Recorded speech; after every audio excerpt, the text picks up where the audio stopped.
Bien, uno de los temas fundamentales en la filosofía es propiamente lo que podríamos distinguir dentro de lo que sería el mito y posteriormente lo que se va a concebir como filosofía. Tenemos que hablar un poco de lo que es el mito para entender el paso que sucede para empezar ya a pensar de un modo distinto. Comúnmente un mito es un relato tradicional que se refiere a unos acontecimientos prodigiosos, cuando se habla de prodigiosos es cuando se habla milagrosos que causan pues extrañeza, causan maravilla, ¿verdad? Entonces, protagonizados por seres sobrenaturales o extraordinarios, tales como dioses, semidioses, héroes, monstruos o personajes fantásticos que buscan dar una explicación a a un hecho o fenómeno. Esto hay que subrayarlo claramente, ¿verdad? Eh, que dan una explicación a un hecho y a un fenómeno.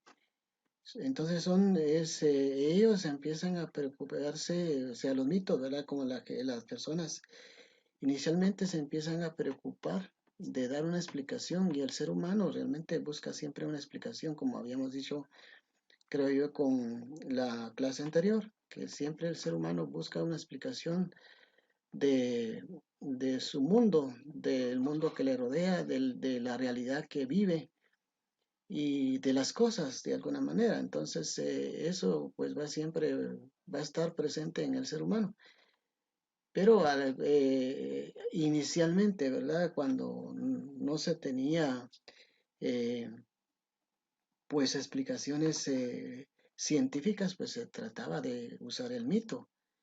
Y de ahí que van a surgir varios mitos digamos que en el hombre primitivo pues trata de ver cómo entiende el mundo, ¿verdad? Entonces aquí dice, van a surgir distintos tipos de mitos. Aquí no están todos los que se requieren para explicar todos, ¿verdad? Pero vamos a intentar ver algunos que se tienen, ¿verdad? Bueno, entonces las primeras es el cosmos, ¿verdad? Cómo surge el mundo. Entonces se llaman mitos cosmogónicos. Intentan explicar la creación del mundo. Son los más universalmente extendidos y de los que existe mayor cantidad. A menudo se sitúa el origen de la Tierra en un océano primigenio. A veces una raza de gigantes como titanes desempeña una función determinante en esta creación. En este caso, tales gigantes, que suelen ser semidioses, constituyen la primera población de la Tierra. Bueno, esto es en algunas culturas, porque no todos van a poner eh, las mismas ideas. Por ejemplo, en el caso del judaísmo y el cristianismo, pues van a relatar con sus mitos otra idea de la creación del mundo. Y entonces en ese caso, por ejemplo, que Dios creó el mundo en 6 días, que creó al hombre del hueso, digamos que del hueso de Adán, que lo puso en un Edén o un paraíso, etcétera. Entonces son variantes pues de estos mitos que se dan. Aquí en el pueblo maya pues también tiene sus mitos de la creación, ¿verdad? Que el mundo pues fue creado por los dioses, todo ordenado, todo se le buscó lugar a los animales, a las cosas, etcétera, y al propio hombre, ¿verdad? De intentos de creación del ser humano, que podemos leerlo pues en el Popol Vuh, ¿verdad? Ahí están todos esos mitos donde van a explicar las ideas mayas de acuerdo pues lo que ellos creían. Luego tenemos unos mitos teogónicos. No en todas las religiones surgen la idea de pensar cómo se originaron los dioses. Entonces, por ejemplo, en el caso de los griegos, iban a tener digamos, el cuidado de poder explicar cómo surgen los dioses. En el caso, digamos, dice aquí, por ejemplo, Atenea surge armada de la cabeza de Zeus. O sea, Zeus es el dios principal de los griegos y de él van a generarse pues los diversos dioses, ¿verdad? Tal vez hay algunos dioses primigenios, o sea, originales, que, por ejemplo, después van a dar origen a lo que sería Zeus. Pero entonces aquí los griegos están preocupados por explicar cómo se originaron los dioses, ¿verdad? Mientras que otras culturas, como en este caso la cultura judaísta o del judaísmo y el cristianismo, pues no se van a explicar el origen de Dios, ¿verdad? Simplemente se cree nada más y no hay un momento en que aparezca o que nazca, ¿verdad? O un nacimiento propiamente en el caso del nacimiento de Dios, a no ser que sea pues ya Jesucristo en el caso del cristianismo, ¿verdad? Entonces ya surge la idea de que Dios pues nace, etcétera. Eso ya no me meto a explicar más porque ustedes lo sabrán. Luego, mitos antropológicos. Narran la aparición del ser humano que puede ser creado a partir de cualquier materia viva, una planta, un animal o inerte. En el caso, por ejemplo, ¿cómo se llama? Del pueblo maya, pues va a entender que a partir del maíz va a surgir el ser humano ya racional, el hombre que civilizado, porque se intentó varias veces crear al ser humano, pero no fue posible. O inerte, el polvo o el lodo, la arcilla, en el caso que por ejemplo en el caso del judaísmo va a relatar de que tomó Dios la arcilla y lo modeló y pues le dio vida, ¿verdad? Entonces eso pues ya sería otro también que entra aquí dentro de la creación del ser humano. Los dioses le enseñan a vivir sobre la tierra. Normalmente están vinculados a los mitos cosmogónicos. También están en el mismo relato aparece esto, ¿verdad? Mitos etiológicos explican el origen de los seres, las cosas y las técnicas y las instituciones, ¿verdad? Entonces, ¿de dónde van a surgir los montes? Van a surgir las cosas, las técnicas, por ejemplo, en el caso de los mitos mayas, ¿verdad? Explican el origen del arte pues, no sé si saben algo ustedes, pero pues que sería Humbatsi y Hunchuen, ¿verdad? Que son los generadores de las artes. Entonces, o también de las cosas, ¿verdad? Hay algunas cosas que van a surgir. Eso, pues, habrán otros mitos que van a explicar el origen de las cosas, ¿verdad? Bien. También existen mitos morales, explican la existencia del bien y del mal. Por ejemplo, en el caso del Génesis, que va a explicar el origen del mal como la serpiente, ¿verdad? Que tienta a estos seres creados. Pero eso ya lo saben ustedes, ¿verdad? Entonces son también tipos de mitos que tenemos en nuestras culturas, ¿verdad? En el caso del Popol Vuh, pues sería la cuestión de los de Xibalbá, ¿verdad? Que ahí pues son los dioses que van a generar las enfermedades y los males en el mundo, ¿verdad? Entonces, pero eso ya se supone que ustedes lo han estudiado en algún otro punto de sus estudios, ¿verdad? Todo lo que sería el Popol Vuh. Bueno, mitos fundacionales. Cuentan cómo se fundaron las ciudades por voluntad de los dioses. Un ejemplo es la fundación de Roma por dos gemelos, Rómulo y Remo, que fueron amamantados por una loba.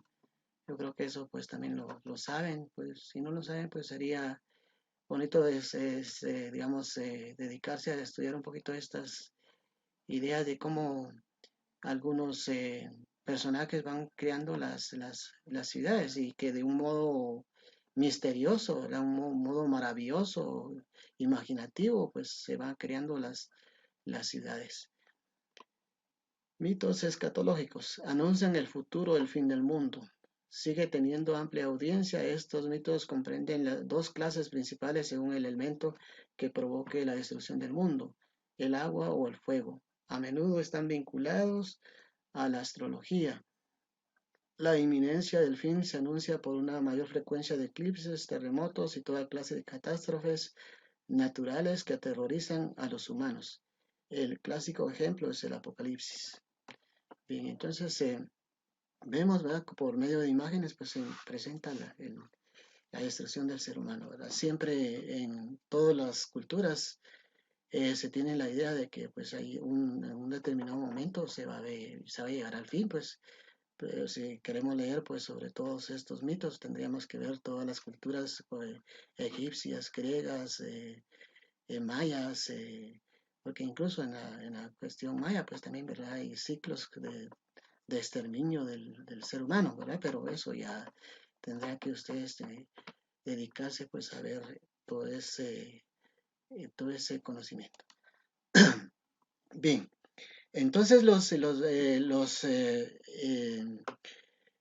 griegos, si es bien cierto que se van a separar de todo lo que sería el mito, siempre va a quedar en ellos un cierto reflejo, una cierta como parte de lo que sería el mito, porque el ser humano realmente no se puede desprender de estas ideas pues iniciales de lo que es su cultura.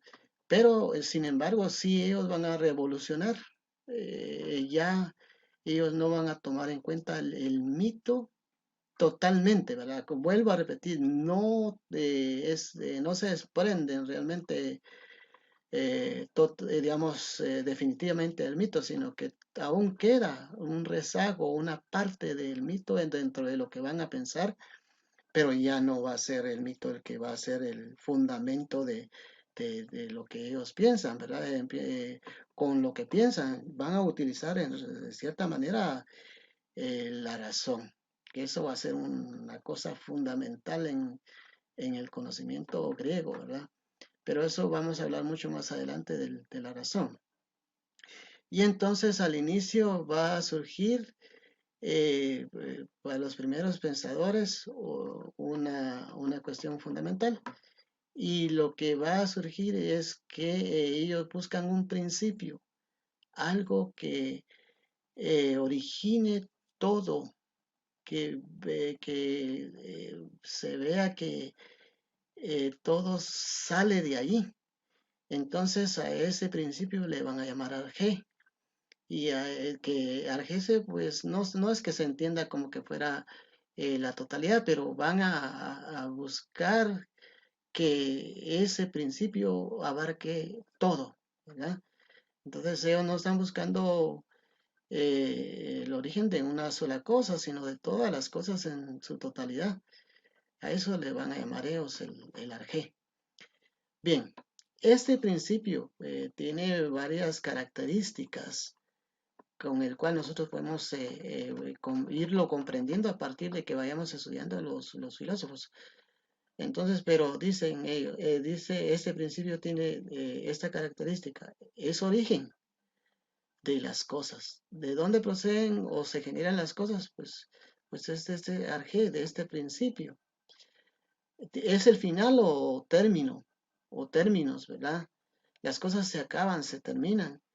Y entonces en lo que acaban, a donde vuelven todos los seres, las cosas se terminan, pero debe haber algo en el cual regresan nuevamente a esto. Entonces el arjé es de dónde salen y hacia dónde vuelven, podríamos decir. No es un principio en el cual eh, eh, pues tiene esas dos cualidades, ¿verdad? Aquí salen y aquí vuelven otra vez. Otra cualidad que tiene o característica del arjé es que es un sustrato. Dice, aquello de lo que están hechos o consisten los seres. ¿Verdad? En el caso, digamos, de las cosas, pues tienen un material de lo que están hechos, una materia de lo que está sustentado. Pero claro, esto va, el sustento el sustrato posiblemente no sea solo lo material, porque incluso los que van a pensar, filósofos que van a pensar que lo material es lo básico, digamos, la base de todas las cosas, e incluso ellos no van a estar totalmente de acuerdo que solamente sea física el sustrato de las cosas, van a pensar que las cosas pues tienen algo más allá de eso físico, ¿verdad? Luego, la causa. Lo que es capaz de explicar las transformaciones de los seres. Los seres se transforman, los seres cambian. Después ellos van a proponer también lo que se llamaría, y habíamos hablado un poco del movimiento, del cambio de las cosas, ¿verdad? Eso ya lo habíamos hablado. Entonces, eso es lo que se refieren ellos, ¿verdad? Hay esas transformaciones que hay en el mundo, los cambios, ¿verdad? De movimientos que hablamos, hay varios y diversos cambios que sufren las cosas. Bueno, entonces empezamos ya con un filósofo que es muy renombrado, que es el primer filósofo que va a aparecer en la historia de la filosofía y que en ese caso sería Tales de Mileto. Tales de Mileto va a proponer que el origen de todas las cosas o ese principio o ese arjé es el agua. Ahora, hay que entender bien, como vuelvo a repetir, que si es bien cierto que él se refiere al agua y que las cualidades que tiene el agua las van a tener las cosas, porque todas las cosas, primero empieza a pensar, ¿verdad? Porque el agua va a ser el principio de todas las cosas.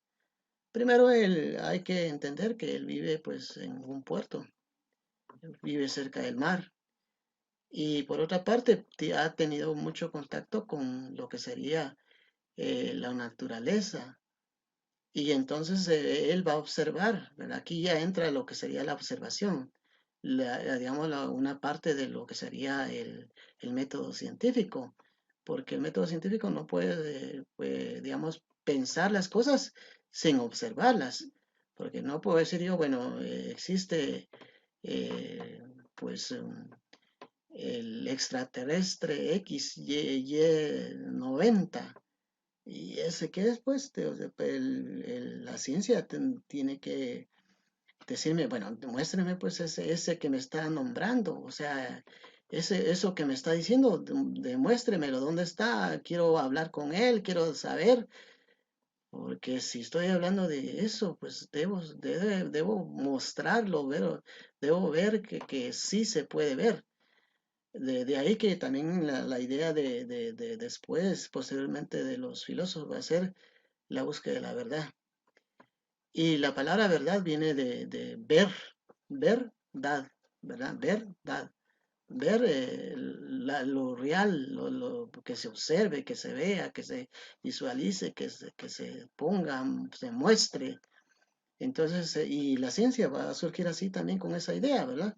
La ciencia va a surgir con esa idea de que no podemos, pues, por ejemplo, usted dice, mire, yo veo la Llorona, y entonces la ciencia le va a interrogar y le va a decir, bueno, muéstreme la Llorona, quiero verla, quiero observarla, quiero pues ver si tiene un cierto aspecto, vea, muéstreme, porque realmente la ciencia pues es demostrable, pues, ¿verdad? No es un conocimiento que se va nada más a pensar así imaginativamente, tiene que demostrarse.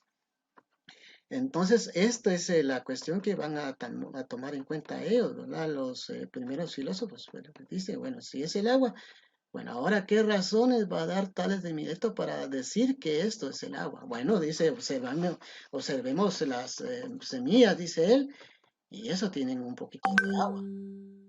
Observemos la naturaleza, los árboles, el ser humano, y todos los seres tienen agua. E incluso, por ejemplo, lo que nosotros incluso dijéramos como eh, seres inanimados como las rocas, pues van a tener cierta, podríamos ser humedad.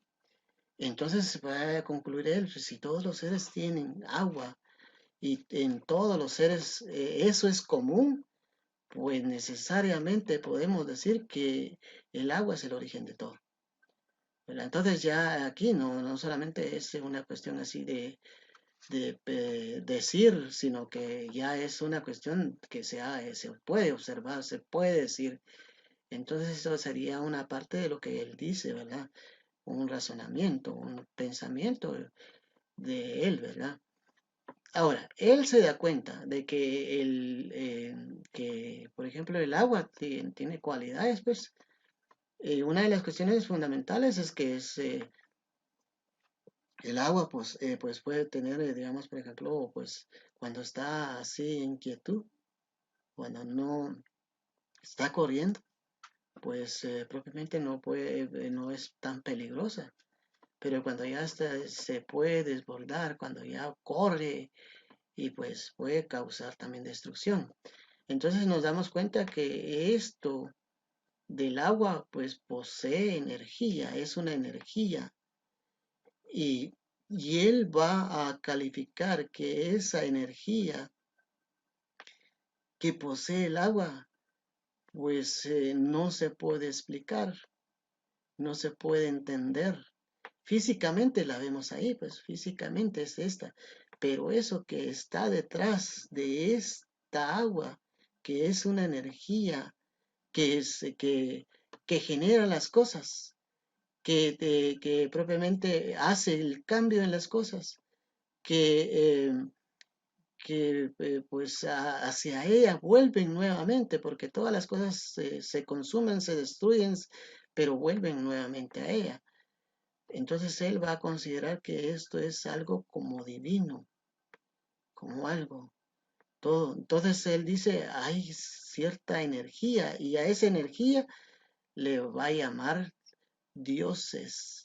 Por eso se le llama que la doctrina de él es una doctrina ilozoísta, porque va a creer que detrás de esa energía, que detrás de todo eso que es algo divino para él, pues va a ser propiamente la materia, ¿verdad? La materia tiene esa energía, tiene ese, eso divino propiamente, pero él no puede explicar qué es energía, sino que va a explicarlo a partir de algo así como, pues una energía que provoca eh, la naturaleza, que hace posible todo eso. Entonces, pero eso es como que fuera algo mágico, pero no totalmente mágico, sino que él ya lo entiende como energía, no lo entiende como algo que los dioses lo dan, sino la energía que la naturaleza posee,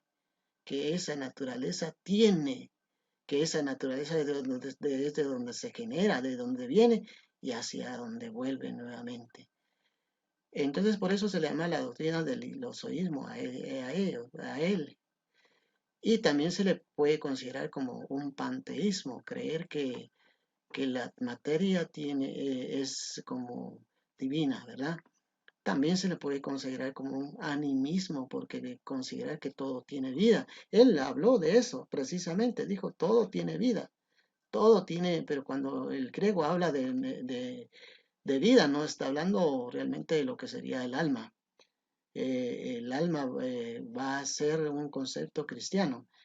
Entonces, lo que va a hablar él es que todo tiene vida, o sea, todo tiene energía, podríamos hablar, todo es algo divino, algo que no se va a comprender fácilmente, pues, pero es una energía que es natural, no es que los dioses le vayan a dar eso, esa energía, como lo creían los dioses, como lo creían los griegos, pues comunes, ¿verdad? Los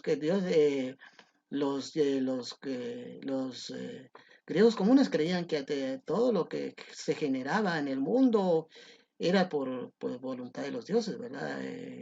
Y que todo tenía origen a partir de que los dioses iban creando las cosas o iban generando pues, por ejemplo, la naturaleza, ¿verdad? El pan y todo eso se iba generando a partir de ciertos dioses que permitían ese desarrollo de las cosas.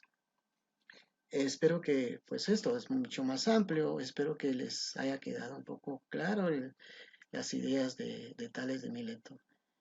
Creo que pasamos a otra cuestión ahí, no sé si tengo, voy a ver si tengo aquí algo más, ahí creo que finalizamos. Entonces, eh, les agradezco que ya se pongan